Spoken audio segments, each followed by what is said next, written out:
আল্লাহর নবীর শিশুকাল। নবীজি একদিন একা একা রাস্তা দিয়ে হাঁটতেছেন। একটা খেজুর বাগানের পাশ দিয়ে নবী যান। আবু জাহেল তার একজন ইহুদি কর্মচারীকে নিয়ে খেজুর গাছ থেকে খেজুর পারলো, বস্তা ভরা খেজুর। আল্লাহর নবী শিশুকালে রহমতের নবী, মায়ার নবী, শিশু সুলভ আচরণ থাকাটাই তো স্বাভাবিক।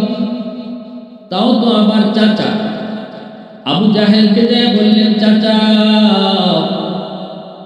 আমাকে 2টা খেজুর আপনি দিবেন নি? আবু জাহেলের কাছে 2টা খেজুর চাইলেন শিশু নবী। আবু জাহেল কয়, আমি তোর 2টা খেজুর দিব, তবে শর্ত আছে। শর্ত হলো তুই আমার এই খেজুরের বস্তাটা আমার বাড়িতে নিয়ে দিয়ে আসবি। আল্লাহ নবী এই শিশুর মাথায় এই খেজুরের বস্তাটা উঠায় দিল। রহমতের নবীও রাজি হয়ে গেলেন। কত বড় নিষ্ঠুর, কত বড় পাষাণ!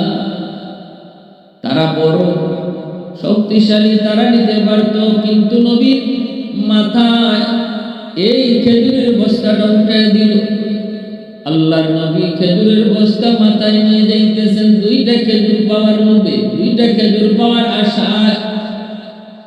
পিছনে পিছনে আবু জাহেল যায়, পিছনে পিছনে সেই ইহুদি কর্মচারীটাও যায়। নবীজি আবু জাহেলের বাড়িতে নিয়ে খেজুরের বস্তাটা রাখলেন। এরপরে নবী বলতেছেন, চাচা দেন আমার খেজুর দেন। আবু জাহেল নবীকে একটা খেজুর দিল। রহমতের নবী বলতেছেন, চাচা আপনি না বললেন আমাকে 2টা খেজুর দিবেন, একটা কেন দিতেছেন? নবীজি কথা বলা মাত্রই আবু জাহেল নবীকে গায়ে যতদূর শক্তি ছিল এতদূর শক্তি ব্যয় করে নবীজি পবিত্র গাল মুবারকের মধ্যে একটা চোর বসায় নবীজির গালে একটা চোর মারলো, আঘাত করলো। রহমতের নবী, মায়ার নবী, দয়ার নবী কিছুই বলেন না। নবীজি চুপ হয়ে আছেন। আল্লাহর নবীজি দাঁড়ায় আছেন, বলতেছেন, চাচা আপনি আমাকে মারলেন কেন? আমি তো অন্যায় কিছু বলি নাই। ঠিক আছে, ঠিক আছে, আমার 2টা খেজুর লাগবে না। এই বলে নবীজি একটু মাত্র আসা শুরু করলেন। আবু জাহেল পাশে দাঁড়ায় আছে কর্মচারী, খেজুরের বস্তাটা করলো, খুইলা দেখি আল্লাহু আকবার, বস্তা ভরা খেজুর। এ যুবক একটু তুমি কও না, একটু শোনা। দুস্তরে মারবে আর দুস্ত তাকায় তাকায় দেখতে হয় না। আল্লাহ পাকের অ্যাকশন শুরু হয়ে গেল। বস্তার মুখটা খুললা দেখে বস্তা ভরা খেজুর মুহূর্তের ভিতরে সবগুলি ছোট ছোট পাথর হয়ে গেছে। ইহুদি ডাক দিয়ে কয়, মালিক দৌড়ে আসো, তাড়াতাড়ি দেখো তোমার খেজুরের বস্তার খেজুরগুলি সব পাথর হয়ে গেছে, সব পাথর হয়ে গেছে। আবু জাহেল এই দৃশ্য দেখা আল্লাহর নবীর উপরে আরো রাগান্বিত হলো। এই ছোট্ট বালক মুহাম্মদের কারণে আমার বস্তার খেজুরের বস্তার খেজুরগুলি পাথর হয়ে গেছে। নবীজির কাছে দৌড়ায় যায়, আবার থামায় দিছে, মুহাম্মদ দাঁড়া, তুই এত বড় জাদুকর আগে জানি না, তুই জাদু কইরা আমার খেজুরগুলি পাথর বানায় দিছ। আল্লাহর নবী ছোট বালক, নবী কিছুই বুঝেন না, বুঝার কোথাও না। রহমতের নবী কই, চাচা বিশ্বাস করেন আমি কোনো জাদুকর নই, আমি জাদুবিদ্যা শিখি নাই, কার কাছ থেকে জাদু শিখব? আমি তো পড়ালেখাই করি নাই, কারো কাছে শিক্ষা করার জন্য কোথাও যাই নাই। চাচা আপনি ভুল বলতেছেন, আমি জাদুকর নই। এই কথা বইলা মায়ার নবীরে আরো একটা চর মারল। নবীজি এবারও কোনো জবাব দেন নবীজি আরো বলতেছেন, চাচা আপনি আমাকে মারলে খুশি হন, আপনার হাতে কি ব্যথা পান না? আপনি কি হাতে ব্যথা পান না? মনে হয় হাতে ব্যথা পাইছেন চাচা গো, আমি তো অন্যায় কিছু করি নাই, আমি এমনটা কিছুই করি নাই। এই বইলা রহমতের নবী মন খারাপ করে নবীজি বাড়ির দিকে চলে আসতেছে। এইদিকে ইহুদি সে তার ইহুদি পণ্ডিতের কাছে যায় সব বলে দিছে, মুহাম্মদ এত বড় জাদুকর, আবু জাহল মুহাম্মদের সাথে খারাপ আচরণ করেছে, আমি নিজের চোখে দেখেছি। কিন্তু ফলাফল কি হলো? বস্তা ভরা খেজুর চোখের সামনে পাথরের টুকরা হয়ে গেছে। আবার যে আবু জাহল মারছে, মুহাম্মদ তখনও কিছু বলে নাই, বরং আরো সুন্দর ব্যবহার করছে। চাচা আপনি হাতে ব্যথা পাইছে? ইহুদি কয়, আমি জীবনে কত মানুষ দেখেছি গো, আমি জীবনে কত খারাপ আচরণ দেখেছি, কিন্তু কারো কারো সাথে খারাপ আচরণ করলে এত সুন্দর কথা জীবনে শুনি নাই। ইহুদি পণ্ডিত তাওরাত কিতাবের পণ্ডিত কয়, এটা তো নবীর লক্ষণ, এটা সাধারণ মানুষের লক্ষণ নয়। আর আমাদের তাওরাত কিতাব বলে এই সময়টাতে আখেরি নবী বাল্য বয়স চলবে। মনে তো হচ্ছে এমনই মুহাম্মদ তার নাম হবে, এই বালক নিয়ে আবার শেষ নবী। ওই ইহুদি আবার আবু জাহেলের বাগানের কাছে আসলো, আইসা দেখে বাগানের মধ্যে যতগুলি খেজুর গাছ ছিল সবগুলি খেজুর গাছের খেজুরগুলি ছোট ছোট পাথর হয়ে ঝুলতেছে, ছোট ছোট পাথর হয়ে ঝুলতেছে। ইহুদি সেই আবার দৌড়ে আবু জাহেলের কাছে যায়, যায় বলতেছে, মালিক আপনি যা করছেন অত্যন্ত চরম খারাপ কাজ আপনি করছেন, প্রকাশ্যে নিজের চোখে দেখছেন, অন্যায়ভাবে মুহাম্মদকে কেন আঘাত করলেন? সর্বনাশ তো আপনারই হয়েছে, মুহাম্মদের তো ক্ষতি হয় নাই। কয় আর কি হয়েছে? কয় আপনার বাগানের খেজুরগুলা, খেজুর গাছে একটা খেজুরও নাই, সবগুলি খেজুর পাথর হয়ে গেছে। আবু জাহেল দৌড়ে আসছে, বাগানে এসে দেখে ঠিক সবগুলি খেজুর পাথর হয়ে গেছে। আবু জাহেল আল্লাহ নবীর চাচা আবু তালিবের কাছে আসলো, আইসা ডাকতে, আবু তালিব তোমার বাতিজা কই? বাতিজা মুহাম্মদ রে ডাকো। নবীর চাচা আবু তালিব কি হইছে? কই মুহাম্মদ অনেক বড় জাদুকর, জাদু কইরা আমার বাগানের খেজুরগুলি পাথর বানায় দিছে, জাদু কইরা আমার পাড়া খেজুরগুলিও পাথর বানায় দিছে। কই তোমার বাতিজা মুহাম্মদ, একটু ডাকো। কই গেছে? নবীর চাচা আবু তালিব কই আমার বাতিজারে তো আমি খুঁজতেছি। আবু জাহেল কয়, দেখো কোথায় গেছে, কোন জঙ্গলে গেছে, আর বাঘ ভালুকে নিয়ে খেয়ে ফেলছে। টিটকারি মস্কারি করে। নবীজির চাচা আবু তালিব যদিও ঈমান আনেন নাই, কিন্তু নিজের মনের জানের চেয়েও বাতিজা মুহাম্মদকে বড় ভালোবাসতেন, আল্লাহর নবীকে মায়া করতেন। পাগলের মতো আবু তালিব বের হয়ে গেলেন বাতিজাকে খোঁজার জন্য। শিশু নবী, রহমতের নবী, তিনি একটা পাহাড়ের উপরে উঠে নিরিবিলি একা একা বসে বসে কাঁদতেন, চোখে পানি ফেলায় কাঁদতে, আর মালিক আজ যদি আমার আব্বা আম্মা দুনিয়ায় থাকতো আমাকে কেউ আঘাত করতো না, আজ যদি আমার বাবা দুনিয়ায় থাকতো আমাকে এমন কতই না খেজুর খাওয়াইতো। মালিক আমি তো কোনো ভুল করি নাই। চোখে পানি ফলে আসে শুধু পাহাড়ে উঠে একা একা কাঁদতেন। আবু তালিব পিছনে যায়, নবী দাঁড়াইছে, দাঁড়ায় দেখতেছে নবী কাঁদতে। মালিক আমারে তুমি এতিম বানাইছো, জন্মের আগে বাবা হারাইছি, বুঝ হওয়ার পর মাকেও হারাইছি, দুনিয়াতে কত সন্তান আব্বাকে আব্বা করে ডাকে, দুনিয়াতে কত সন্তান চোখের সামনে আমার মাকে মা করে ডাকে। আমি নবী, আমি মুহাম্মদ আজ পর্যন্ত আব্বা করে ডাক দিতে পারি নাই গো। বাবা ডাকের ভিতরে কত মজা আমি জানি না, আব্বু ডাকের ভিতরে কত মজা আমি বুঝি না। সাথে সাথে নবীর চাচা আবু তালিব আমার নবী মায়ের নবীকে বুকে জড়ায় ধরে কান্দে, কই ভাতিজা কান্দিস না, আয় ভাতিজা আমার বুকে আয়। চাচা যতদিন আছি তোর সাথে খারাপ ব্যবহার করার সাহস কারো নাই, আয় আমি আবু জাহেলকে জিজ্ঞেস করবো, আয় ভাতিজা আমার কোলে আয়। মায়ার নবী শিশু নবীরে কোলে উঠাইয়া আবু তালিব বাড়িতে নিয়ে আসলেন। রহমতের নবী মায়ার নবী বসে আছেন বাড়িতে একা একা। নবীর চাচা আবু তালিব আবু জাহেলের কাছে গেলেন। মজলিসের মধ্যে যাই আবু জাহেলকে ডাক দিয়া কয়, রে আবু জাহেল তুই আমার ভাতিজারে কেন মারলি একটু কও। তখন আবু জাহেলের নাম ছিল আবুল হাকাম। কেন তুই আমার ভাতিজারে মারছো? আমার ভাতিজা কি তোর সাথে কোনো খারাপ আচরণ করেছে, তোর কোনো ক্ষতি করেছে? ভাতিজা কি তোর সাথে কোনো অন্যায় আচরণ করেছে? দুইটা খেজুর চাইছে, মন চাইলে তুই দিবি নাই দিবি না। ছোট মানুষ চাইতেই পারে, ছোট মানুষ চাইতেই পারে, মন চাইলে দিবি, তোর দয়া হলে তুই দিবি নাই দিবি না। মারলি কেন আমার ভাতিজারে? চোখ থেকে পানি কেন ধরাইনি?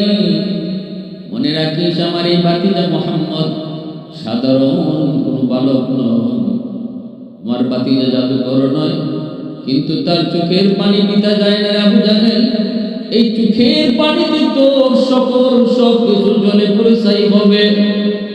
এই বইলা নবীর চাচা আবু তালিব আবু জাহেলের কাছ থেকে চলে আসলেন। আবু জাহেল তাকায় তাকায় শুধু দেখলো, তাকায় তাকায় শুধু দেখলো আল্লাহর নবী রহমতের নবী মায়ার নবী দয়ার নবীকে আবু জাহেল আঘাত করে, শুধু একবার নয় বারবার আঘাত করেছে। রহমতের নবীকে এমন আঘাত করেছে, আল্লাহ নবী কালেমার দাওয়াত দেওয়ার সময় আবু জাহেলের কাছে যখন দাওয়াত দেন, আবু জাহেল নবীর মাথার মধ্যে আঘাত করে রক্ত ধরায় দিছে। নবীজি রক্ত মাখা মাথা লয়া যখন নবীজি ঘরে আসলেন, আম্মা জান খাদিজাতুল কুবরা রাদিয়াল্লাহু তাআলা আনহা নবীজির মাথার রক্তগুলি মুছতেছেন, চোখের পানি দর করে পড়ে আর বলেন, মালিক আজ আমার স্বামী বুঝি কেউ না। আবু জাহেল অন্যায় ভাবে আমার স্বামীর মারল, প্রতিবাদ করার বুঝি কেউ নাই।